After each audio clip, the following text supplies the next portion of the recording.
Alors, on reprend Bezrat Hashem dans Char 25 à Tmurot, si Dieu veut, le dernier chapitre, le chapitre 7. Et normalement, si Dieu veut, on va terminer et le chapitre et la porte aujourd'hui.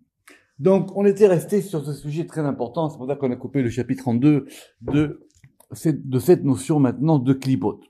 D'accord. Donc, je répète que on va répondre maintenant aux questions qu'on avait laissées en suspens au cours dernier. Donc, il faut bien avoir les textes. Donc, on en a dit, on avait au moins 3 occurrences des clipotes dans la Torah. Au début dans Bereshit, Ve'aretz hayta tohu vavohu ve'chosher tohu vohu chosher. On avait dans le prophète Élie, dans le prophète Élie, quand on avait dit là-bas, vous vous rappelez que c'était dans les Rois 1, 19, chapitre 11 et chapitre 12. Là-bas, qu'est-ce qu'on avait? On avait dit Ruach Gedula Vechazak, Mefarek Karim, ou Meshaber Selaim, Lo Baruach Hashem, Bechar Ruach Ra'ash, Lo Berash Hashem, Bechar Ra'ash Esh. D'accord? Et on avait une troisième occurrence qui était dans Yecheskel.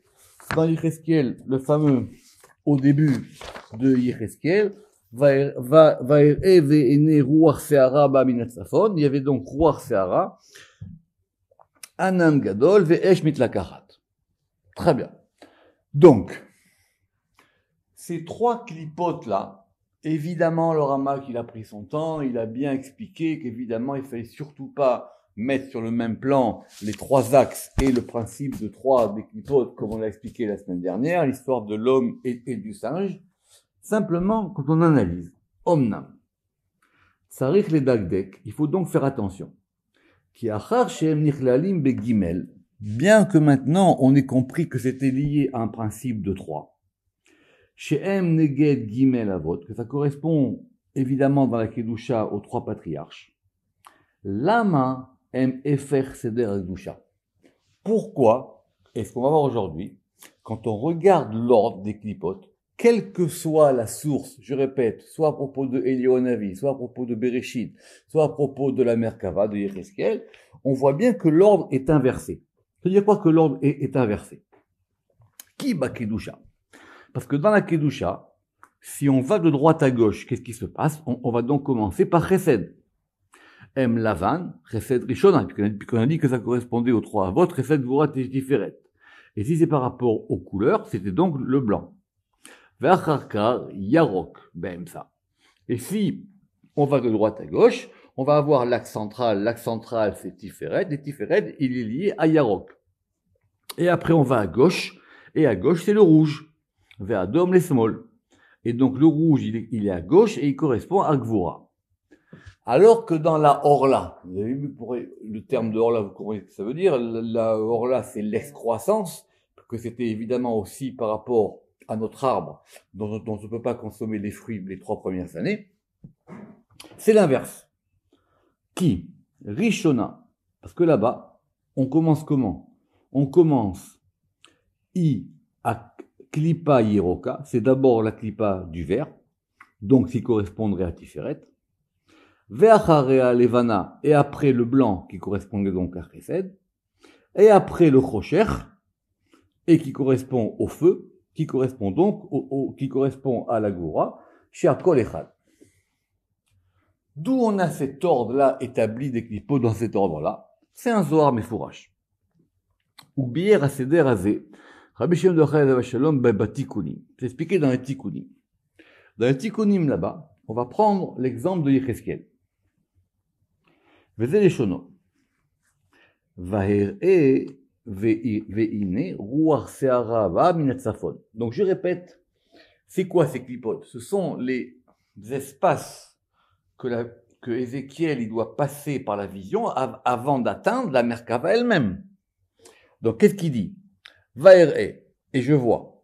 Ve'ine ruach se'ara va minatzafon. J'ai d'abord vu un vent de tempête qui provenait du nord.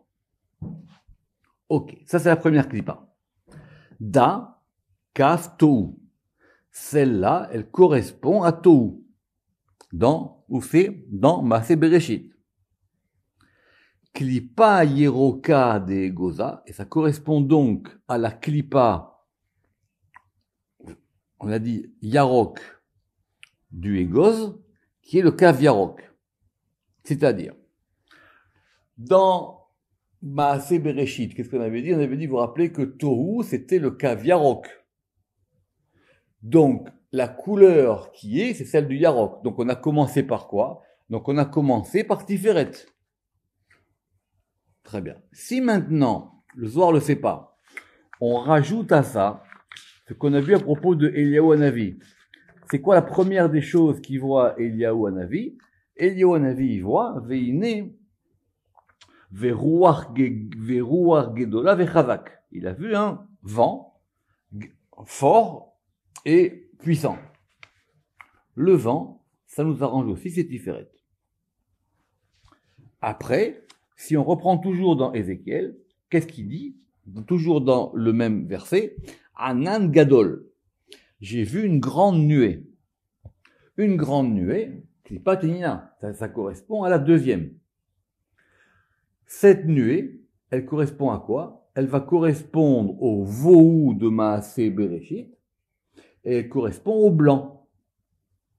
Et elle correspond au blanc de la noix. La noix, elle a une coque épaisse, et la première écorce, à l'intérieur, c'est une écorce blanche. Et ça correspond à Bohu. Si on veut rajouter ce qui est marqué là-bas dans Ézéchiel, qu'est-ce qu'il a dit après? Pour Eliyahu Hanavi là-bas, comment est-ce que ça fonctionne? Là-bas, c'est que Dieu lui montre un vent qui détruit les montagnes, Mefarekarim ou Beshaber Selaim, et qui casse les rochers, Lifnei Hashem, Lo Beruach Hashem. Là, c'est encore plus clair. Dieu n'est pas là-bas. Dieu n'est pas dans ce roi. Ve'achar et après le vent, Rach, un tumulte. Lo Varash Hashem, et Hashem n'est pas là-bas. Donc celle-là correspond au Rach. Donc ici, celle-là, elle correspond au blanc, donc celle-là, elle est liée à Chesed. Et après, si on revient dans Ézéchiel, qu'est-ce qu'il a vu Ézéchiel? Ve'esh mitlakahat, et un feu flamboyant.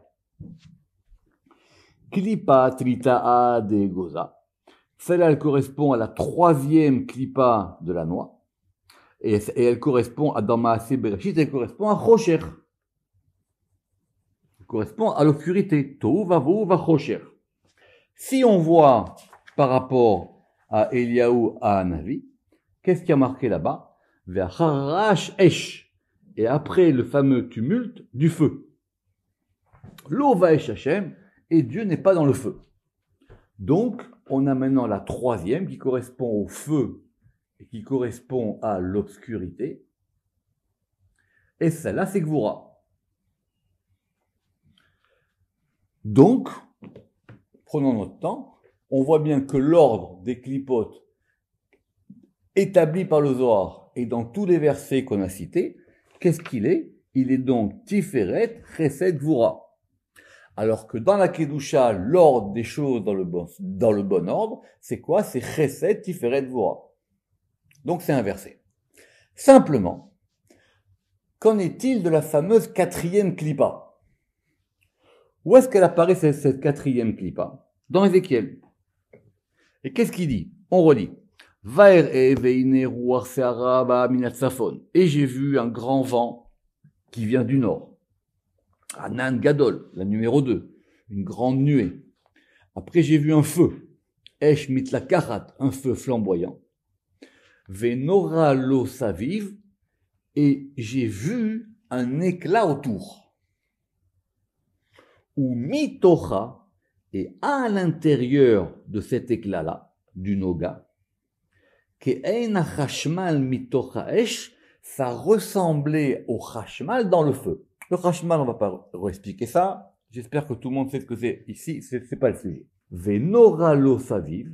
Et donc, cette clipate, la quatrième clipate qu'on va appeler la clipate ici, Noga, qui est une clipate, on va dire, entourante. Da clipa daled de goza. C'est la quatrième clipate de la noix. Dei ou itarda bemocha. Et c'est la clipate qui touche le fruit. C'est la clipa qui touche le cerveau. Vous savez que la noix, ça ressemble à un cerveau. C'est la clipa qui est complètement collée au fruit. La preuve, ou mitocha ke'en chashmal, et donc à l'intérieur, j'ai vu comme le chashmal, Et ça, c'est le mocha, ça c'est le cerveau. Donc on a bien l'ordre établi par le Zohar en toutes lettres. Veine. Bier bepirouche, donc c'est bien expliqué ici clairement que la première qui a Rishona Yeroka, la première elle est verte. Veashnia Levana, et la deuxième elle est blanche. Veashlishi Tirocher Vaesh, et que la troisième elle est donc obscurité et feu. Venire le Taretz, Bemash et Bier Pasuk, et c'est ça que on peut expliquer maintenant, et que Rabbi Shimon il a expliqué comment. Comment est-ce qu'il a expliqué? Rappelez-vous dans Maaseh Bereshit, dans le verset, Vayavdel Elohim ben Naor ou ben Nachoshech, que Elohim il a séparé entre la lumière et l'obscurité. Et dans Parashat Korach, il est marqué ou Bapasuk, Ibadelu mitoch haeda azot, séparez-vous de ces gens-là. Pourquoi? Ki atuma ve'aklipa enarotse be'achra. Il n'y a pas de principe d'équilibre dans la klipa.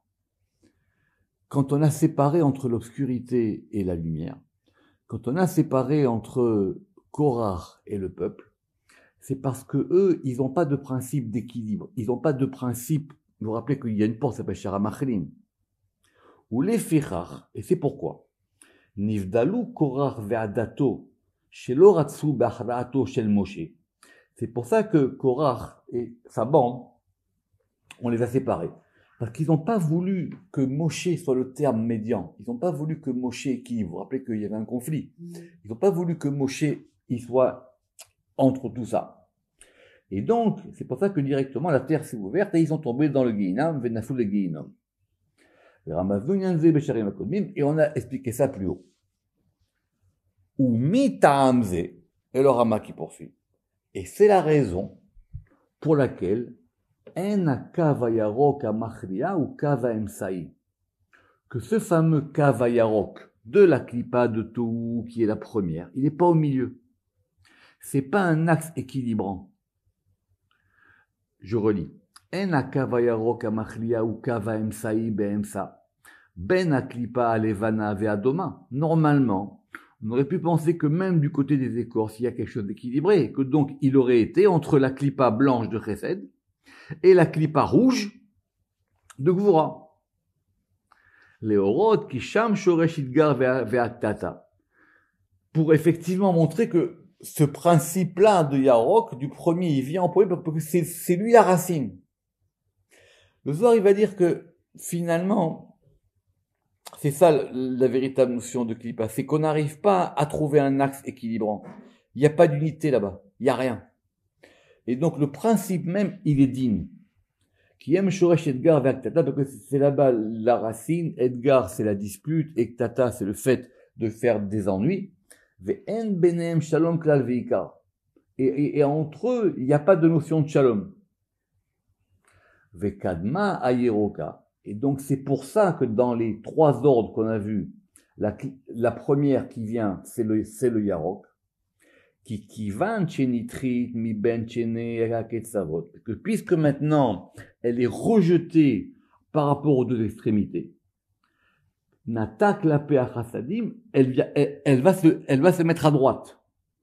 C'est-à-dire à quoi à droite? Ça veut dire qu'elle vient prendre la place de Chesed.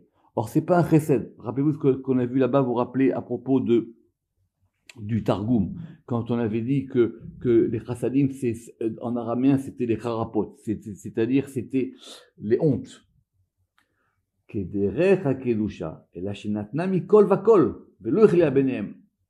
Alors qu'elle a un ordre, alors que ce principe de Tiferet, qui est d'ailleurs le principe de Yaakov, qui est d'ailleurs le principe d'Israël, comme ce principe-là, il ne peut pas opérer dans la Klippa, alors du coup, il a été complètement rejeté et on l'a mis à droite parce qu'il ne peut plus accomplir sa fonction d'équilibrant. Pourquoi?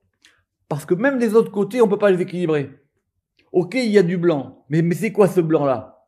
Qui a levana tachlit akoshi. C'est un blanc qui est complètement dur. C'est pas un blanc de chesed. Ve'aduma rafa metziuta. Ve'imi akeshet afradat ve'chiluk. Et effectivement, et même le rouge, c'est un rouge qui est de la gvoura absolue. Et même si on considérerait que c'est par rapport aux couleurs de l'arc-en-ciel,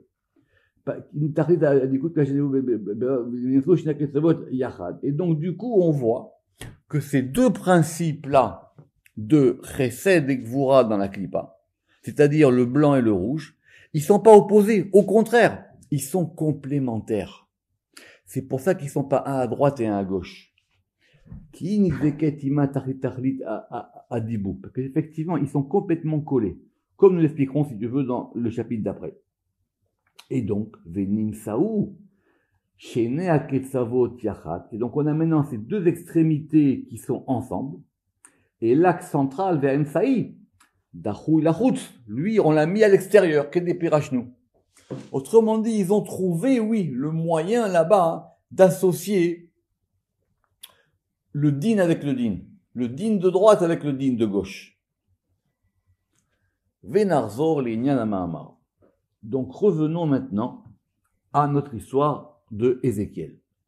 Qu'est-ce qui se passe? Ézéchiel, donc, il va voir une première chose. On relit toujours dans Ézéchiel. Il a dit, j'ai vu d'abord un Ruach Seara, un vent de tempête. Vous avez vu que Ruach, évidemment, c'est lié à Tiferet. J'ai vu Anan Gadol, j'ai vu une grande nuée. Esh Mitlakachat, un feu flamboyant. Venora l'osaviv, et un éclat autour du feu. Ou Mitocha, et à l'intérieur, comme quelque chose qui ressemble à un chashmal, dans le feu. Donc il est à l'intérieur du feu.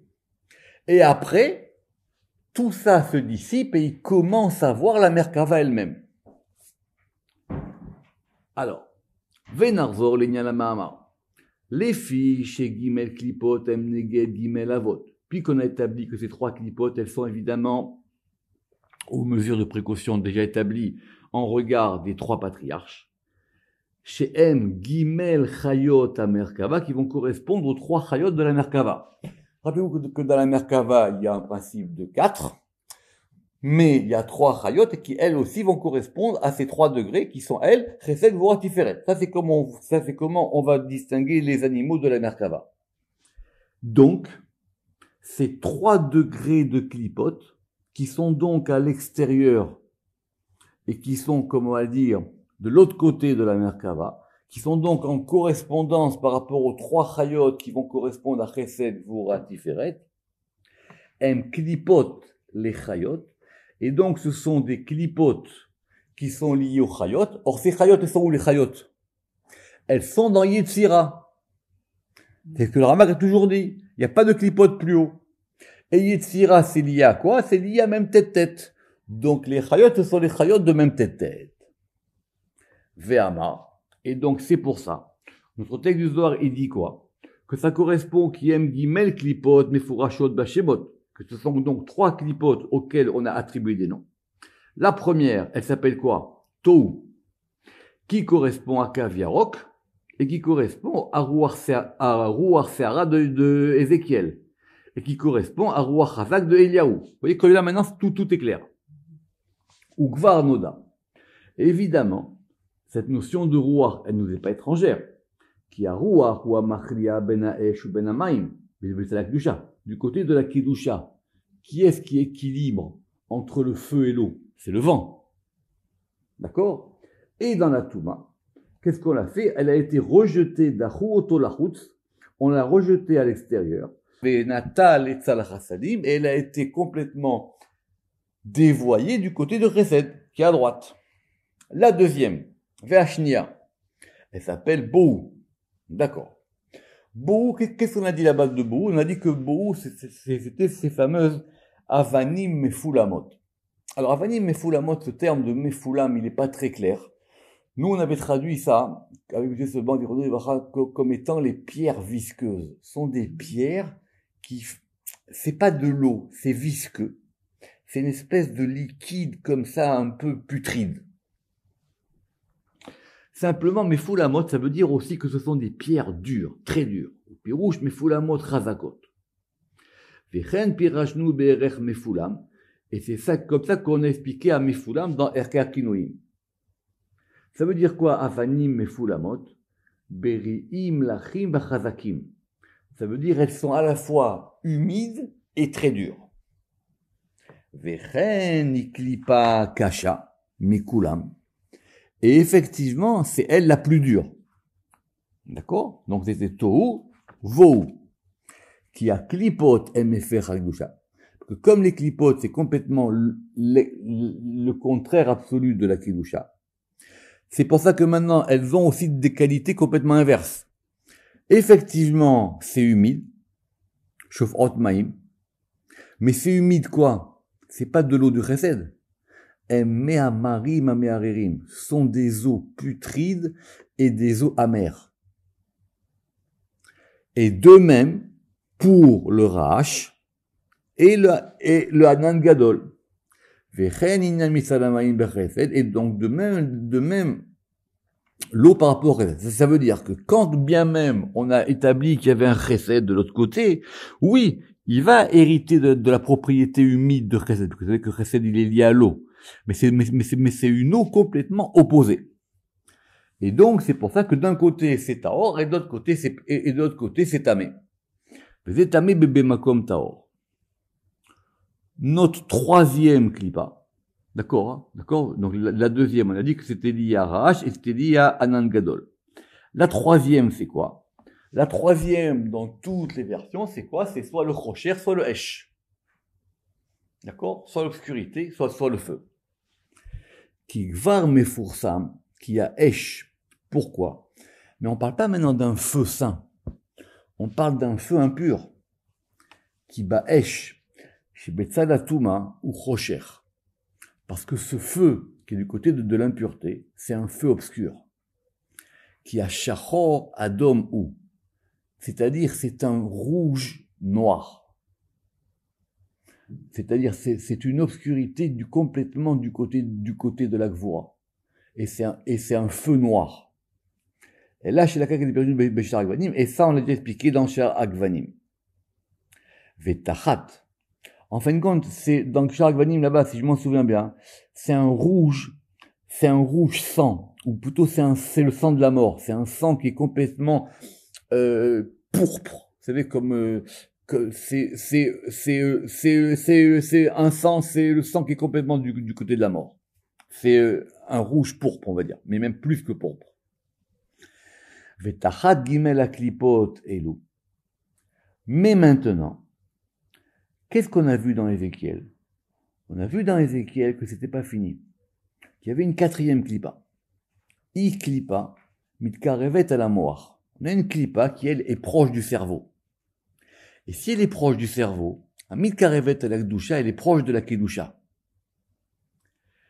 Et elle, si on avait nous quoi? On avait nous, qu'est-ce qu'on avait? On avait chesed, gvura, tiferet. Elle correspond un peu à la notion d'avir, d'air.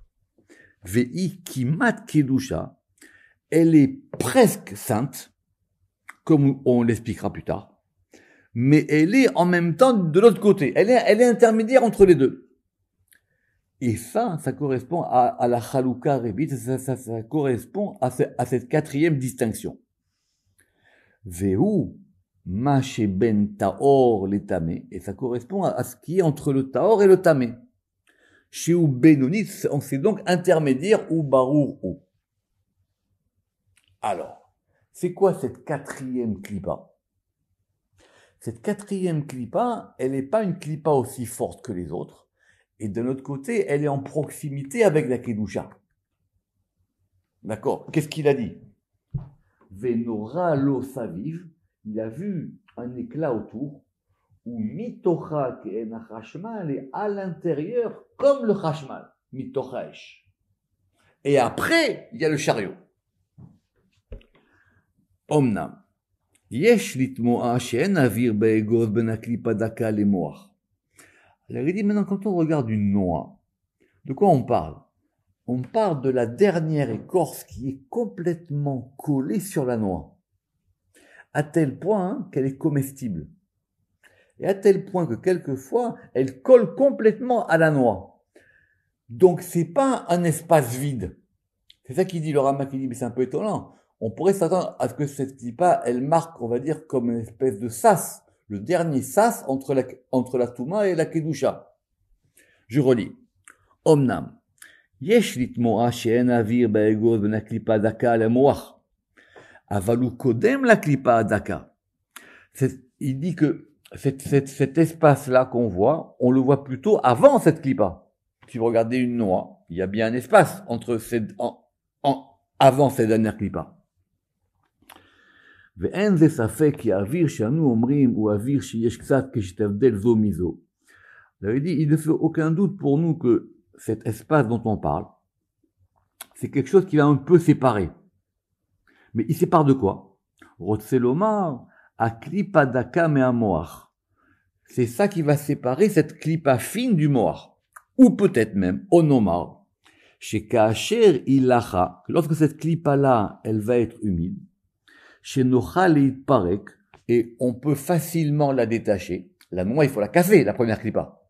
La dernière clipa qui est sur la noix, vous pouvez l'enlever. Si elle est humide, si votre noix, elle est fraîche, vous pouvez l'enlever directement avec la main. Comme c'est expliqué dans ce texte du Zohar. Az yesh evdel ksad benzo lazo. Donc, on voit qu'il y a une différence, mais c'est une petite différence. Une différence entre quoi et quoi? Entre la noix et cette clipa. Enfin, entre ce qu'on appelle ici, le mocha de la noix, ça veut dire le cerveau de la noix. Ogam Noma, ou peut-être on peut dire aussi, vous voyez bien que le Rama, s'il ramène trois opinions, c'est qu'il y a trois manières de voir la chose. Qui bégoz, que dans la noix, nidbaka klipa daka et la moar, les korvata, que cette klipa, elle est complètement collée au fruit. Et aussi, elle est collée à la kedusha.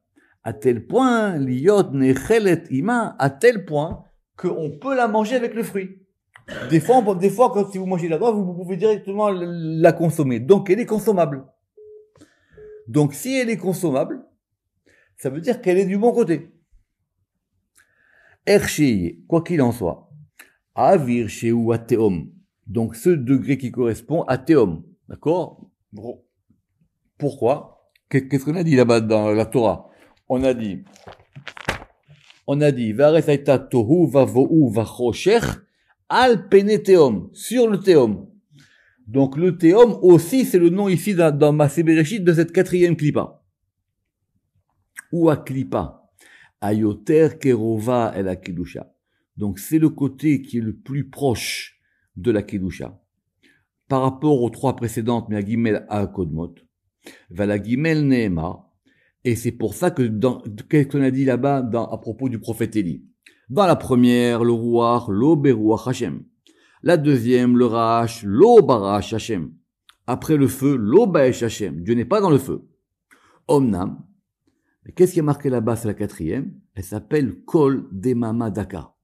C'est comme une voix, on a dit qu'elle était sourde et tenue. Et là-bas, on a dit qu'il y avait le nom de Hashem. Ve'achar Haesh. Kol Demama Daka. Et après le feu, il y a Kol Demama Daka. Et ça correspond aussi à cette fameuse notion de Noga chez Ézéchiel. Vezeu venora lo saviv umitocha ken chashmal.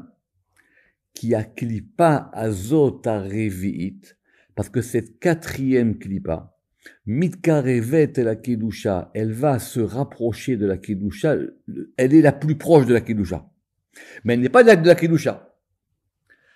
Conclusion, et notez ça parce que ça vous permettra d'éviter des heures et des heures de pitpoulim dans des écrits chassidiques, parce que tout vient du Zohar. Et c'est pour ça que quelquefois, Alken, l'ifamim en Rabbi Shimon bar Yochai alav shalom maskir otam im gimel. C'est pour ça que des fois dans le Zohar on parle que de 3 klipotes et pas de 4. Parce que des fois on la compte, des fois on la compte pas. Ima gimel. Et elle ne fait pas partie des 10 de la Touma. Cette notion de Klipat Noga, c'est un grand sujet dans la Chassidoute. Mais comme toujours, il faut revenir aux sources. Or, les sources, c'est dans le Zohar. Donc, cette Klipa-là, c'est-à-dire qu'il y aurait quelque chose qui serait intermédiaire entre les Klipotes et ce qui est bien, ça veut dire que peut-être ce sont des choses qu'on pourrait peut-être ramener d'un côté, avant qu'elles ne basculent de l'autre côté. C'est tout ce qu'on appelle cette Klipat Noga. Cette Klipat Noga, c'est pour ça que dans le Zohar, des fois on la compte, des fois on la compte pas. La preuve, La preuve, c'est ce qu'on a vu dans le texte de Tikkun Azohar de la semaine dernière. Velazé. Nata Ailan, c'est pour ça qu'à propos de l'arbre, quand on va planter un arbre fruitier, Amarakatu Shalosh Shanim Yelachem Arelim. Pendant 3 ans, cet arbre-là, vous n'allez pas y toucher. Vous allez lui laisser sa orla. Et rappelez-vous que le Tikkun Azohar là-bas, on avait dit que la orla, ça correspondait à la orla aussi de la Brit Mila. Qu'il est olam, aklipa kodemet les péri. Parce que de toutes les manières, c'est un principe général, que la klipa, elle est avant le fruit. Il faut traverser la klipa pour arriver au fruit. Comme dans la vie. Il faut passer pour arriver vraiment à l'intérieur de la chose. Donc on a donc dans la Torah quoi? On a donc 3 ans. Pendant 3 ans, j'y répète, c'est une halakha jusqu'à aujourd'hui, vous plantez un arbre fruitier, quel que soit l'endroit du monde, interdit de toucher aux fruits les 3 premières années. Donc qu'est-ce qui se passe la 4e année? Comme on l'a dit là-bas dans l'article de Zohar, là-bas qu'est-ce qui est marqué? Que la 4e année, les fruits, ils sont consacrés. Ça veut dire quoi? Ça veut dire que ces fruits-là, ils sont intermédiaires. Ce n'est qu'à partir de la 5e année qu'on va pouvoir commencer à les consommer totalement. Qu'est-ce qu'ils ont comme statut, ces fruits de la 4e année? Alors, c'est un statut intermédiaire. Ils peuvent passer soit d'un côté, soit d'un autre côté.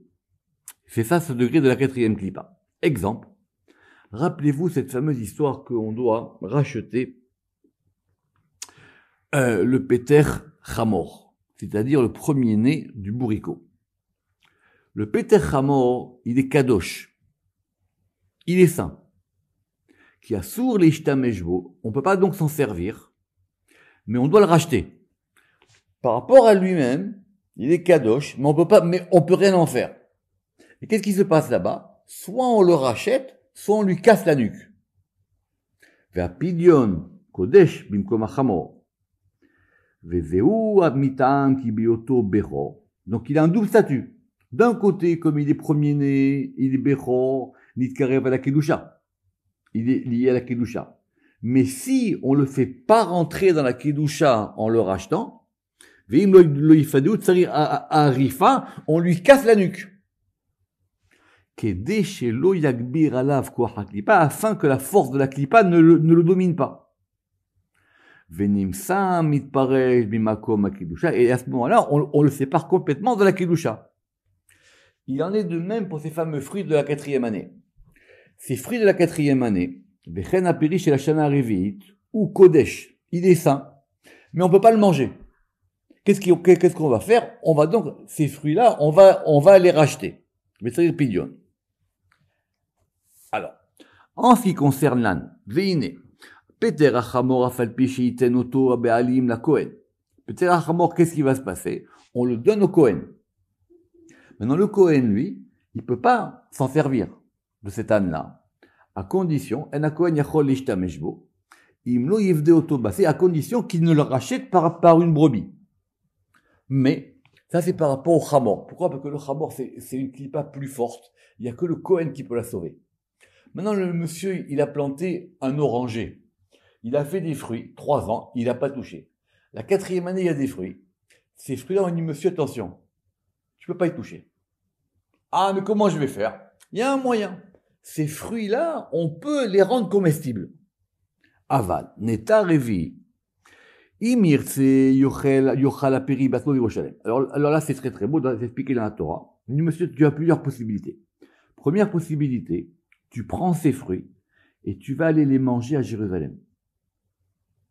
Donc, quel que soit l'endroit où il habite, là, c'est interdit. Tu veux manger ces fruits, tu vas aller à Jérusalem. Ou alors, tu vas les vendre et tu vas manger, tu vas consommer, tu vas acheter avec cet argent des choses à Jérusalem et tu vas manger à Jérusalem. Donc, si admettons qu'il habite loin, il a dit, je vais pas transporter 2 tonnes d'oranges à Jérusalem, c'est trop compliqué pour moi. Tu vends tes oranges, et tes oranges, l'argent que tu as de cette vente de Jérusalem, tu vas aller, et l'argent de cette vente des oranges, tu vas aller la dépenser à Jérusalem. C'est marqué dans la Torah, ça c'est en toutes lettres. Comme le din de Maaser Sheni. Quelle est la différence? À propos de l'âne, qui a chamor ou chelek atuma mamash? Le chamor, lui, il est vraiment lié à l'impureté. Vechelko chazak, et donc il a une forte impureté. C'est pour ça que lui, il faut le racheter par le Kohen. Ve'afal pi sheyeh beyad Kohen adayin yesh safek. Et même s'il est chez le Kohen, il doit quand même faire attention, chez lui, il tarbutra, que attention qu'il aille pas de l'autre côté. Et même lorsqu'il est chez le Kohen aussi, il doit lui-même le racheter. Mais maintenant, maintenant c'est fruit de la 4e année. Pourquoi qu'on veut qu'il les mange à Jérusalem? Parce que vous savez que Jérusalem, c'est pas comme on croit. Jérusalem, c'est une ville sainte, à condition de respecter sa sainteté. À Jérusalem, la clipa, elle rentre pas là-bas. C'est une ville protégée. C'est pour ça que quelqu'un qui est tamé, il rentre pas à Jérusalem. Avant, pour rentrer à Jérusalem, il fallait des conditions spéciales. On pouvait pas rentrer comme ça à Jérusalem.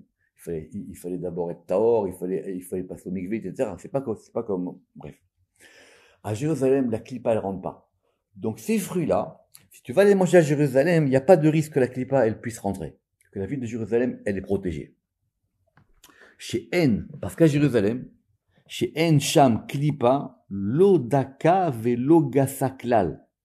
Il n'y a à Jérusalem aucune klipa, ni fine, ni grosse.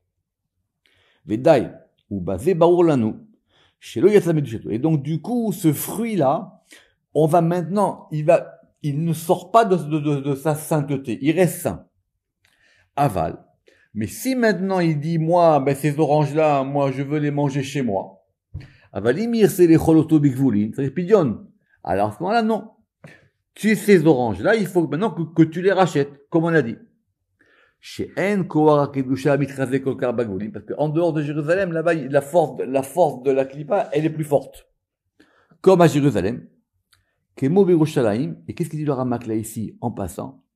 Chez Sham, Makom, Hashmal, Jérusalem, ça correspond à cet endroit du Hashmal qu'on a vu dans Yecheskel. Velachen, Nora Yelo Saviv, et donc c'est pour ça qu'il y a cette notion de Noga qui est autour.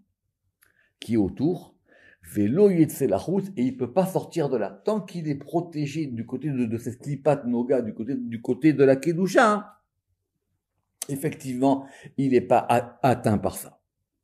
Veine nishlam aperek azé venira azé. Et on a donc terminé et ce chapitre et cette porte. Retenez bien cette histoire des 4 clipotes parce que c'est ici vraiment la synthèse sourcée des textes du Zohar qui va vous expliquer ce sujet-là. Là, à partir de la semaine prochaine, il nous reste maintenant une autre grande porte importante où on va maintenant savoir quels sont les échalot des clipotes. Mais que nous mangions tous les fruits à Jérusalem. Baruch Adonai Le'olam. Amen ve Amen.